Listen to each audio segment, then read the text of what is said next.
Welcome back to Zevo Talks. I'm your host, Aisling. As a leader in workplace wellbeing, we want to try exploring new avenues and areas to keep you up to date with all that is going on in the world of wellness. I will now hand you over to one of our team of experts to explore all things wellbeing. Hey everyone, this is Kristin, Senior Health Coach at Zevo Health. This week, as we are continuing to stay inside and isolated, and I truly hope you're all keeping well and safe, we might find ourselves really itching for freedom and fresh air. So, instead of focusing on the pressure that often comes with being confined by four walls like we are right now, I thought I'd explore a topic that brings me a sense of freshness whenever I'm feeling stuck. And it actually allows you to move beyond the four walls. And this is the concept of creativity. And this is a topic that means a lot to me. It's something that instantly grabs my attention when I see it in other people. And it would also be a word that I would often use to maybe identify myself with.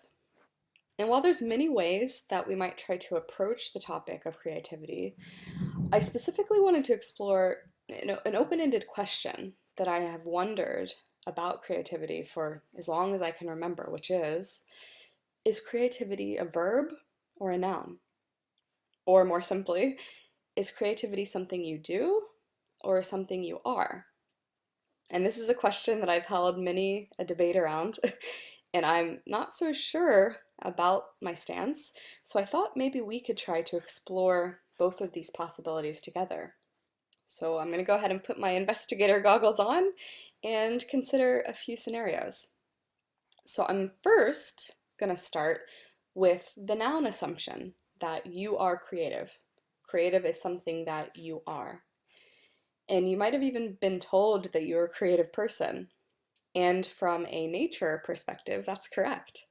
Although a common belief of creativity is that some people have it and others don't, the reality is we all have the potential to create. And actually, we're already creators in many ways. Think of all the creations that you've made just this year.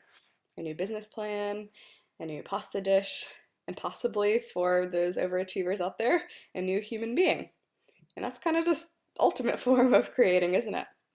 But putting the ability to procreate aside, the ability to create something from nothing sets us apart as humans from many other animal species.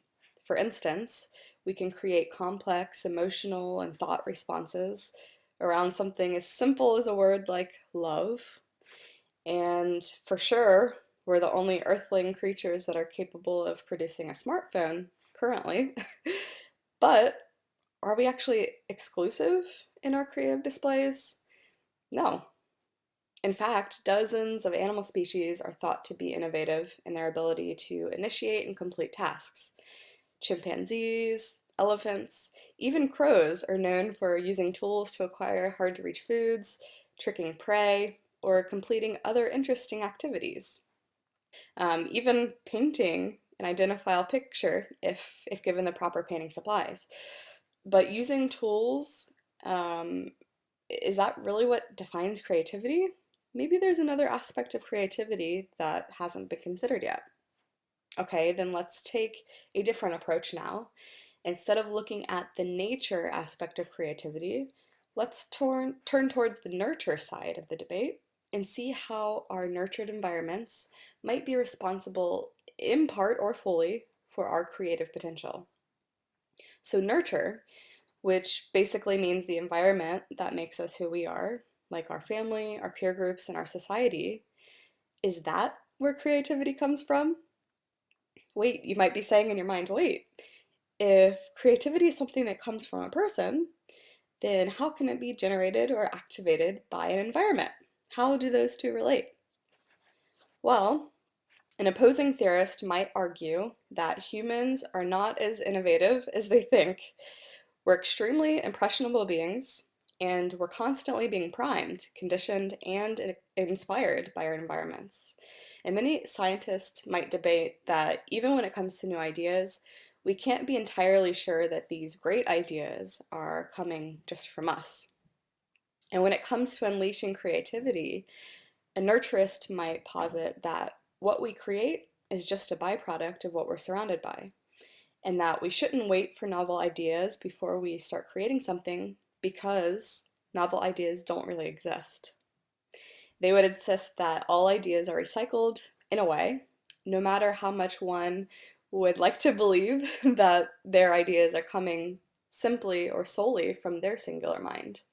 And there's a quote by Mark Twain that kind of reverberates this, saying, "There's no such thing as a new idea, it's impossible. We simply take a lot of old ideas and put them in a sort of mental kaleidoscope." And along that same vein, there is actually a TED Talk recorded by Steve Johnson entitled "Where Good Ideas Come From." And it basically suggests that our great ideas are simply just products of our social and physical environments. And we've borrowed and given innovative perspective to those things we already knew, whether our conscious mind was aware of this exposure or not. So, what does this mean for creativity? How do we make sense of inspiration or eureka and aha moments? Because in these cases, it seems like ideas are singular, doesn't it? It seems like it's something that you have. But here it appears that our ideas are actually networks. They're just different configurations or manifestations of collective ideas from social influencers that came before us. And these influencers can be our loved ones, our professors, or even people we meet in coffee shops. And we might spend a lifetime rearranging these collections of information into different patterns. And as we continue to acquire information, we're bringing stuff in, and then we're forgetting other information. And sometimes we might create a new configuration in our brain that has never existed before. For us, this comes as an instant awakening that feels really inspired or fresh or new. And so this theory summarized is you are creative because of how and when you have been influenced. So how does that definition sit with you? It's okay if it doesn't, because that's just one potential definition for creativity. What if we go back to that noun versus verb query? And, so far we've been assuming that creativity is as stable as a noun, a trait that you have. But what if the definition for creativity was verb-like? A more temporary way of being, a state, an ability. Not about being, but about doing, activating, using. Well, let's take some time to explore this alternative perspective. Creativity is something that you do. And that already sounds a little bit more inclusive, doesn't it? That you aren't either born creative or not, but that everybody is born with this potential ability. Personally, I feel a little bit more relaxed about this perspective already, but I'm going to slow it down to examine it a little bit more. So how might creativity be like a verb? Well, there are already many ways that we use our creativity in everyday life. And one that comes to mind instantly is the way that we express ourselves, creating something out of nothing. Not for the purpose of just creating, but maybe a purpose of the sake of liberating yourself. Like have you ever been compelled to dance around your living room just to kind of free up some trapped energy? And some might say that creativity works like this. Expressive creativity can be good for coping with difficult emotions, and the arts are notoriously known for their emotional expressions. We can see this in so many forms of the arts. Think about the wells of emotion expressed in the movement of ballet dancers, the many different bewilderment and lighthearted joy expressions that are shown in the faces of Robin Williams as he improvises, the love-struck sonnets of Shakespeare, the complexity and raw feeling in surrealist paintings, and even all the way through to grunge music with the hauntingly melancholy lyrics of Nirvana. And perhaps art wouldn't be as compelling or powerful without this sensitivity to emotion. Another way that creativity is shown as an action is through our social interactions, where we're constantly displaying different personas depending on the situation that we find ourselves in. We likely approach anger differently, with our partner than we would if we're interacting with our manager. And in this way, we're actors already, creatively like putting on different social masks to get us through specific situations. And this is a creative necessity for survival, so that we increase the likelihood of belonging to the group by adapting traits that the group displays. So we might act like we're confident in the middle of presenting in a meeting when we're actually not. And this kind of creative improv can be hugely beneficial to us in this way. Creativity has often been noticed as something that you do, especially when the action is seen out of the ordinary. And sometimes the word creativity is even used synonymously with unique, original, and innovative. Think about, how can one act innovatively? Would this be doing new things, taking action to champion creative thoughts? How would that look?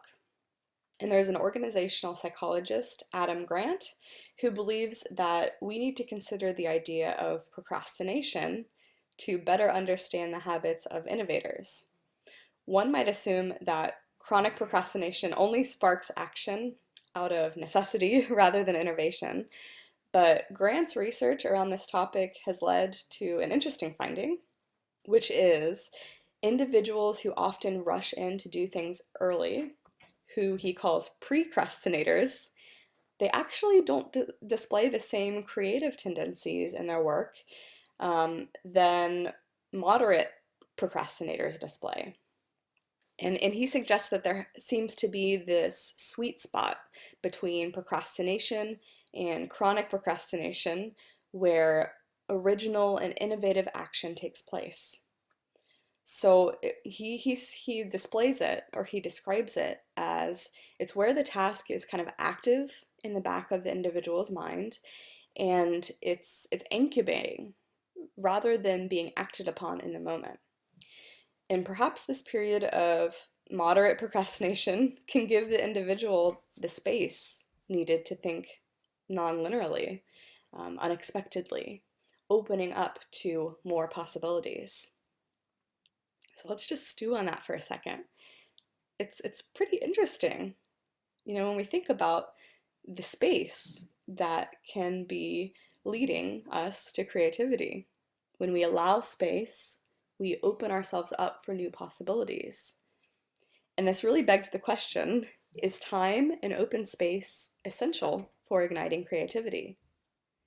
So let's explore this new perspective here. The creative process requires time and space to thrive.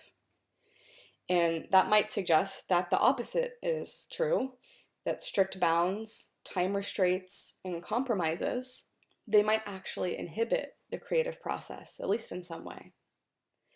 You need space to explore and room to move in unpredictable paths. So let's think about this concept practically in our everyday lives. Our most creative thoughts usually don't happen when we have strict deadlines and we're cramming to the end. They often happen in times of open wonderment. And this might be in the shower, or in the car ride home, or in our dreams.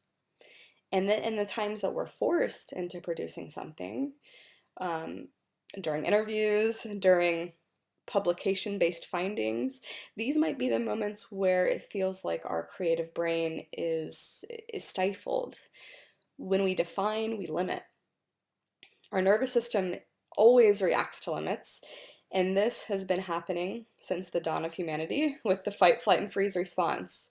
And so many of our life situations might feel as if we're being backed into a cage where the only options for survival are fighting, running away, or freezing altogether. Think of the infinite things that you might be capable of if you were not backed into a cage. Confinement limits potential. So perhaps pure creativity has no bounds. And once bounds are constructed, then maybe that creativity turns into something else. Maybe it turns into production, and it loses the essence of what some would define as the causal mechanism of creativity. And I would describe it as this as well, which is vitality, life force, energy, that which needs to be expressed, seen, felt, experienced deeply. And if the law of conservation of energy is correct, that energy cannot be created or destroyed, then this gives us some insight into the nature of the created. Energy cannot be created simply because creation is energy. And you might have different names for this collection of energy. Maybe it's inspiration, intuition, expression, movement. But imagine that all of these energies exist before the creation follows. And you can't simply give yourself a timeline to create and expect that same life energy to be present in all of your creations.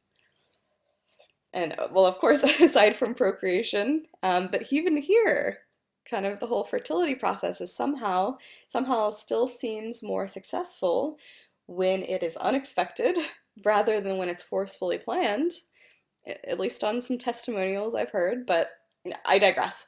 The sense of confinement is likely why many professed creatives, like artists, musicians, novelists, even social media influencers, are too often confronted with this production conundrum. You know, a beautifully energetic expression, but a failed deadline, or a paycheck, but a creation devoid of energy and meaning. And some creatives even refuse to create for money or turn that passion into a career simply because they wish to preserve the energy of their creations. Creative blocks don't exist because the creator is incapable of producing, because realistically anybody can put paint to a canvas and call it art. Yet it becomes a creative block because the production isn't created out of viable energy. The energy has been blocked somehow. And we all know what this energy feels like. You know, something with a pulse that sparks, ignites. And we've probably encountered that capacity to sense the life energy that really comes from true creation. You know, noticing energy welling within you when you hear the pull of a violin, or being emotionally moved by a beautiful painting. And even from the creations that mankind isn't capable of, but yet we still find ourselves spiritually connected to, it can be like the energy of the mountains, the sunset, and the stars.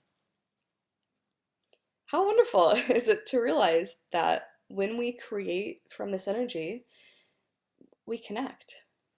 And not only in ways that we can see, taste, hear, smell, and touch, but in ways that we can sense deeply, sometimes to the very depth of our bones. And for me anyway, when I create, I often have this wave of energy wash over me and a sense of knowing that we are all connected and we all yearn to feel this way. I feel like creativity is one of the most genuine ways to connect because we're all creators. Well, we all have the capacity to be, anyway. All of us are already the creators of something. Our thoughts, our expressions, our social personas, our social networks, our schedules, our careers, and maybe even our destiny.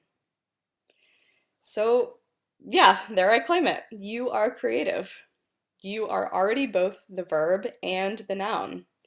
Creativity is your trait as well as a specific state of being, and it can manifest in a feeling just like any other emotion that comes and goes, yet teaches us things when it's here. The cool thing is that when creativity is a state, it means that it's very much replenishable.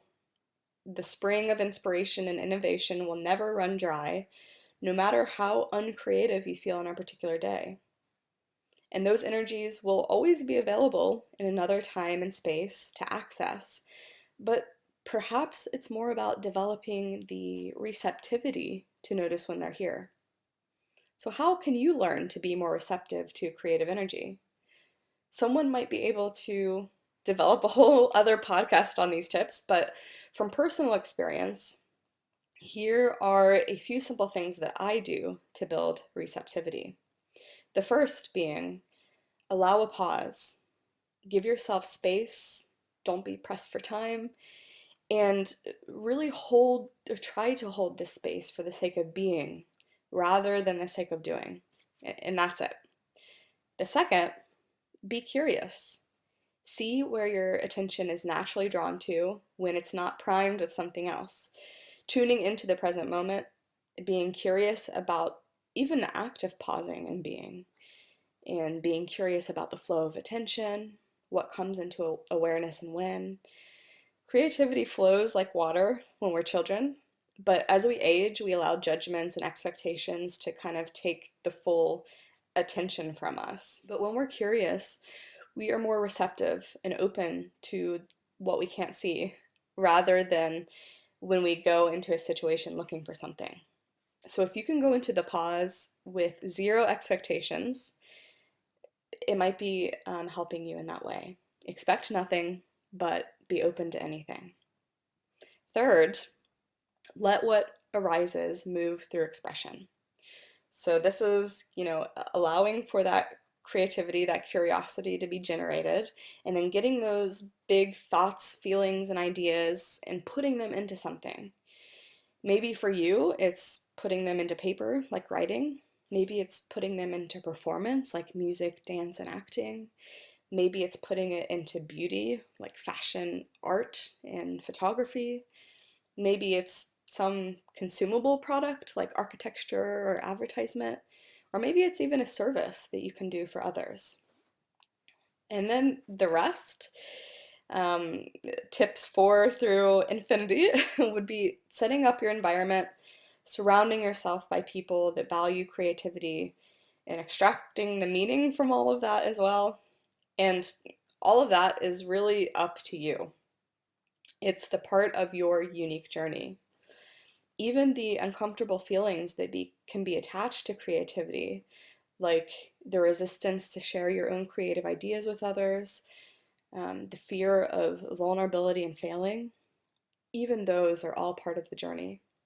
And it's possible for us to learn to honor all of these parts, the uncomfortable and the comfortable, that are present in the process. If you find yourself hiding, protecting, or hoarding your ideas, try asking yourself, how valuable are they? What in life is of value if nobody knows about them? And perhaps they are worthless until they've been shared, till they've been expressed with the world. And perhaps the greatest creators are actually the ones that fail the most because they are the ones that have explored and tried the most. In the end, will our biggest regrets be our actions or our inactions? The chance is not taken. And that, of course, is left up for you to decide. But perhaps before you decide, give yourself some space and time to explore what's possible, because it's in the unexpected where inspiration arises. So this has been Kristin with Zevo Health. Thank you so much for tuning in, and I look forward to our next time and space together. Thank you for listening to another episode of Zevo Talks. Our team of health coaches are expertly trained to enable you to manage your own well-being. Tune in next time to listen to influential people making positive change in Ireland.